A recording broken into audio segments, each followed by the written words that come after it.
હાય friend, જયરામા પીર, કેમ છો? Welcome to my vlog.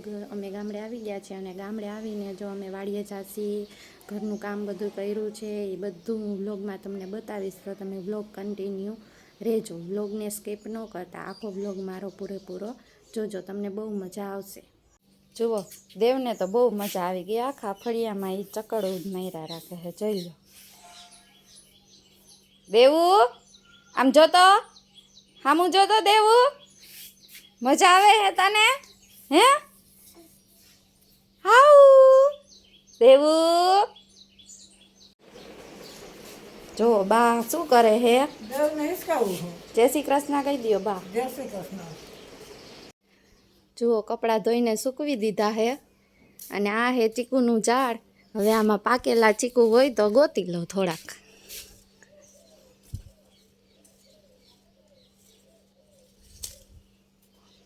જયડા હો, આ 2 ચીકુ જયડા, જોઈ લ્યો.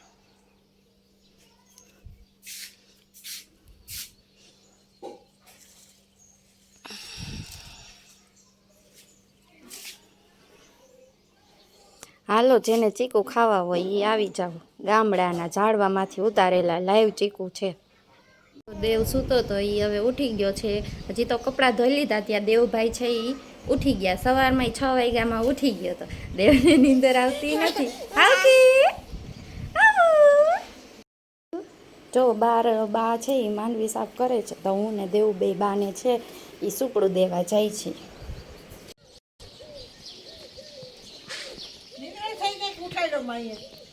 પીપી કર્યું ને એટલે ઉઠી ગયા. બેવું છે અહીંયા હાલ બીજા આ માંડવી હે એ બા સાફ કરે છે, જોઈ લ્યો. બા આટલી બધી ફોલ નાખી તમે? હા, રવાઈ વાત હા ઉતરી ગઈ. પણ તમે જો હોલમાં એવી થઈ, પછી પાક ઉપર આવી ને. હાલો, જેને ચીકુ ખાવા હોય આવી જાવ. હું ને દેવ બે ચીકુ ખાય છે. જુઓ, હમણાં ઝાડવામાંથી ઉતાર્યા, બહુ મસ્ત મીઠા મીઠા એકદમ ચીકુ છે. આલે દેવ, ચીકુ ખાઈ લે. ઓલા બહારના ચીકુ હોય એ તો ન ભાવે, પણ આ ગામડાના ઝાડવામાંથી ઉતારેલા છે એટલે એકદમ મીઠા ચીકુ છે, એટલે દેવ ખાય છે. નકર દેવ ચીકુ ખાતો નથી. તો જેને ખાવા હોય એ આવી જાવ. મસ્ત મીઠા મીઠા ચીકુ. બપોરના 4:30 વાગ્યા છે અત્યારે. બહુ એટલે બહુ તડકો છે અહીંયા ગામડે, બહુ તડકો લાગે છે. હું અને દેવ બેજો બહાર ખાટલો ઢાળીને બેઠા છે. દેવું, દેવું, નખ રંગવા હે? આ નખ રંગી દઉં તને નેન પોલિશથી? એને હાથમાં નેન પોલિશ આવી ગઈ છે, તો એ નેન પોલિશથી જ રમવું છે, જોઈ લે. દેવું, લાવ રંગી દઉં નખ. રંગવા હે? કાંઈ નહીં, કન્ટિન્યુ બ્લોગમાં બન્યા રહેજો. જોઈ લ્યો, ધૂળખી કેવો દેવું રમે છે. મોઢામાં નાખતો નહીં દેવું. આમ જો દેવું, દેવું શું કરસ તું?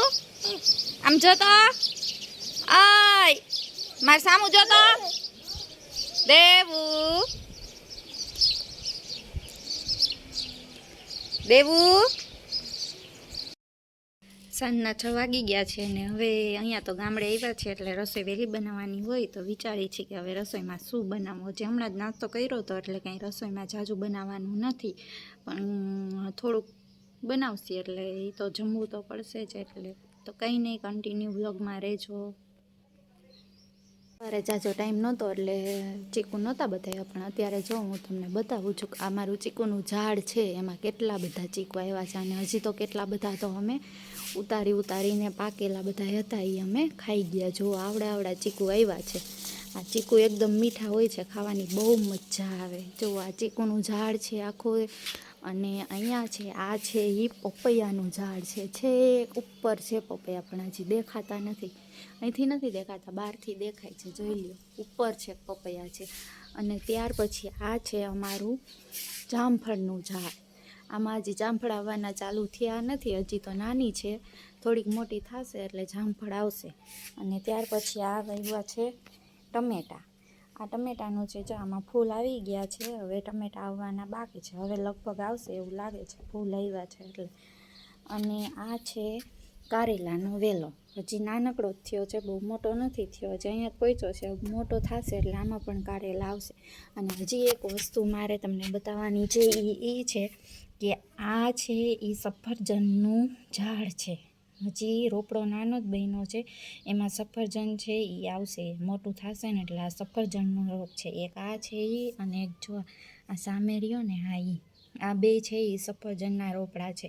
એને લઈને અહીંયા જો આ જગ્યાએ વચ્ચે વાવવાના છે, આ જે તમને ખાલું દેખાય છે ને આ ત્યાં વાવવાના છે. હવે ઘરના તો કહે છે કે આ સફરજન છે એ વાવશે એટલે આવશે, પણ સફરજન આપણે અહીંયા થાય નહીં, કેમ કે સફરજન છે એ ઠંડા પ્રદેશોમાં થાય. એટલે હવે જોયું જાય મોટું ઝાડ થાય તો અહીંયા સફરજન આવે છે કે નહીં. કંઈ નહીં, તો હવે કન્ટિન્યુ બ્લોગમાં રહેજો તમે. સાંજના 7 વાગી ગયા છે, અત્યારે આરતી થાય છે. જો નીચે દેવું રહેતો નહોતો એટલે એને લઈને હું ધાબા ઉપર આવી છું. તો હવે અહીંયા એ સરસ મજાનો રહે છે. દેવું હાય કહી દે, હાય. કાંઈ નહીં, ચલો કન્ટિન્યુ બ્લોગમાં રહેજો. આજે ઘરનો જ બ્લોગ મૂકીશ, કેમ કે આજે વાડીએ જવાનું નથી, આવતીકાલે ચોક્કસ વાડીએ જઈશ અને વાડીનો બ્લોગ મૂકીશ, તો બધાય જોજો. અને જો પસંદ આવે તો લાઈક કરજો, શેર કરજો અને કમેન્ટ કરજો. આજે તો ખાલી ઘરનો જ બ્લોગ આવશે.